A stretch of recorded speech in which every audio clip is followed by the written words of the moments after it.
Assalamualaikum warahmatullahi wabarakatuh. Waalaikumsalam warahmatullahi wabarakatuh. Selamat siang teman-teman. Ya, Kiranya di kelas saya jadi pada hari ini ada beberapa materi yang akan saya sampaikan terkait dengan potensi bahaya proses kemungkinan pada tersebut ya. Jadi banyak sekali potensi-potensi bahaya yang terkait dengan proses permesinan itu sendiri. Jadi tolong nanti apa namanya dipersiapkan atau teruskan dengan data terkait dengan apa-apa yang penting saja. Sebelum memulai pada pelajaran siang hari ini, baiknya kita awali dengan berdoa mengumpulkan dan percaya masing-masing, berdoa dipersilakan. Cukup. Sebelum memulai pembelajaran akan saya absenkan terlebih dahulu. Yang pertama Andi, Asiana, Dir, Tito, Oke, terima kasih. Jadi untuk hari ini mengenali potensi bahaya proses permesinan pada mesin bimbut.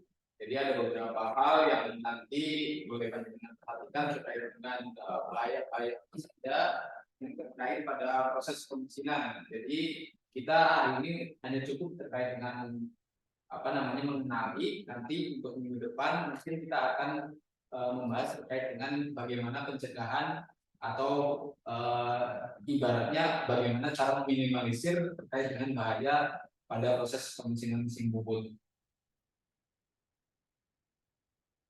Oke, yang pertama yaitu ada 3 aspek potensi bahaya terkait dengan proses pemesinan mesin bubut. Yang pertama itu adalah potensi bahaya dan mesin atau peralatan itu sendiri.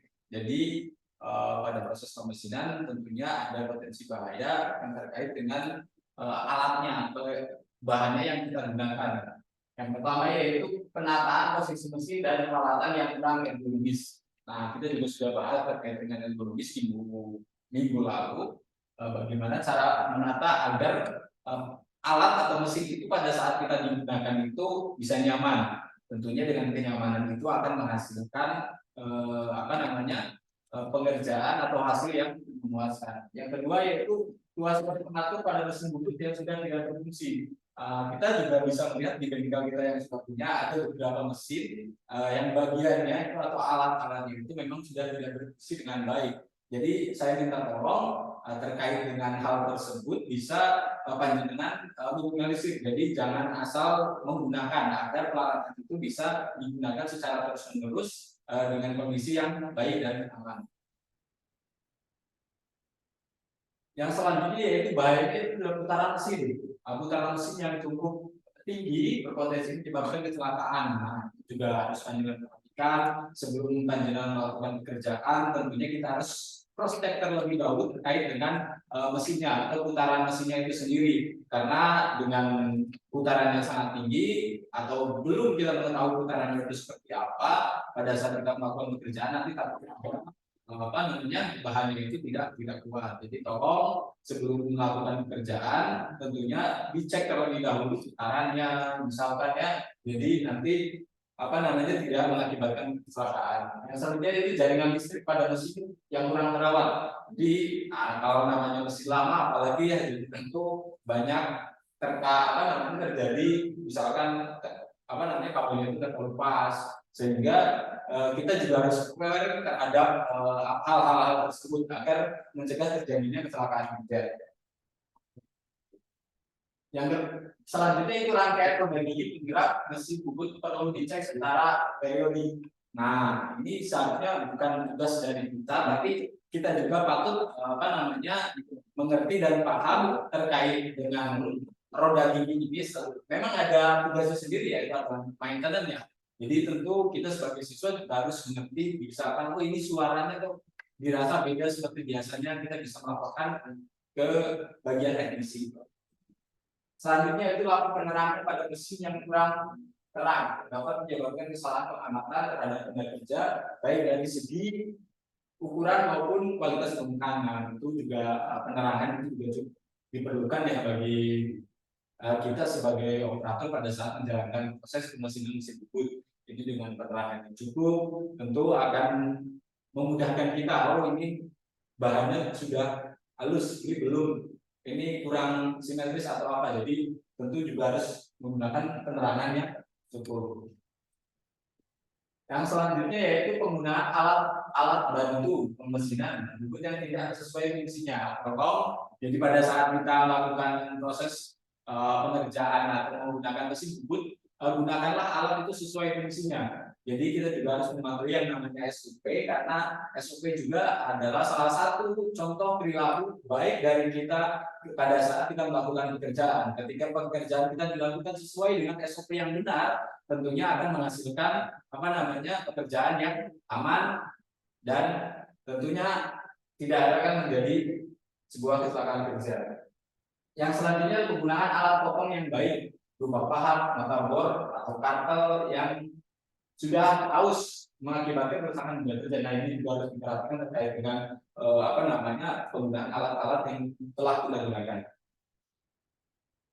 Yang selanjutnya itulah potensi bahaya dari benda kerja pemesinan. Tadi kan dari alatnya, sekarang dari bendanya. Ini dari bendanya mungkin ada ujung atau sisi benda kerja yang lancip dan tajam. Nah, untuk diperhatikan juga terkait dengan bahaya dari benda kerja, misalkan bendanya itu lancip, sisi-sisinya itu tajam, gitu ya. Jadi kita harus memperhatikan alat pelindung diri, misalkan kalau bendanya itu memang tajam, ya kita gunakan pakai sarung.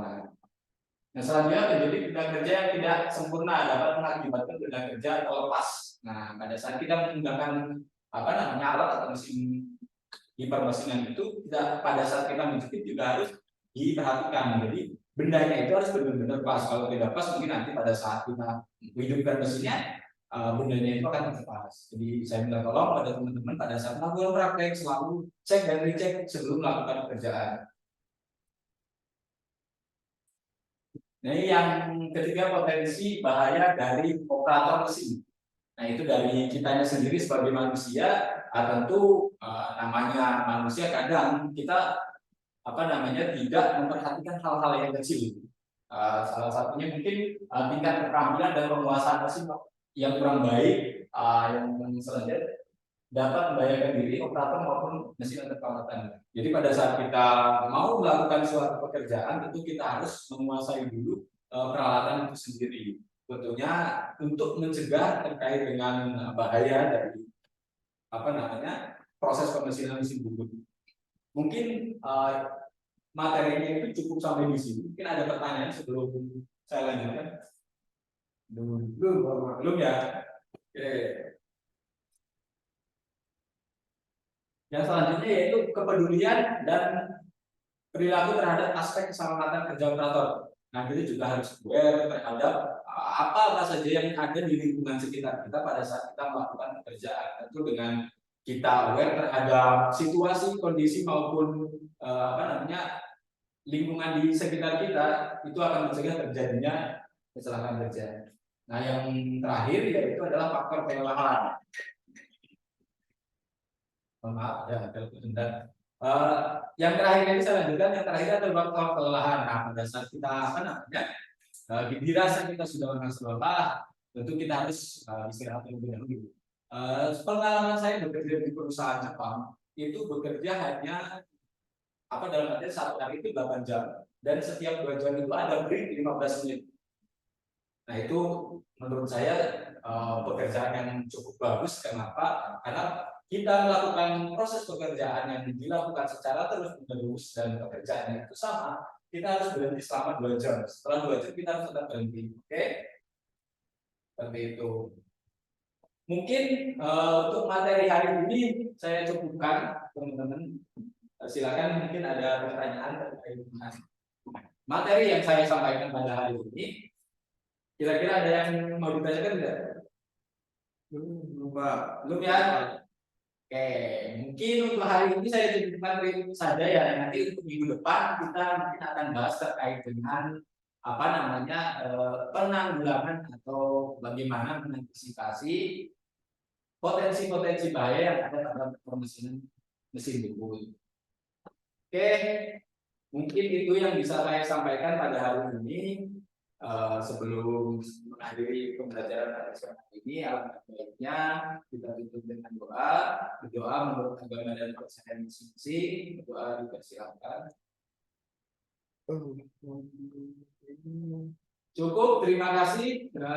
Yang mau pulang silakan hati-hati di jalan. Saya akhiri. Wassalamualaikum warahmatullahi wabarakatuh. Waalaikumsalam. Waalaikumsalam.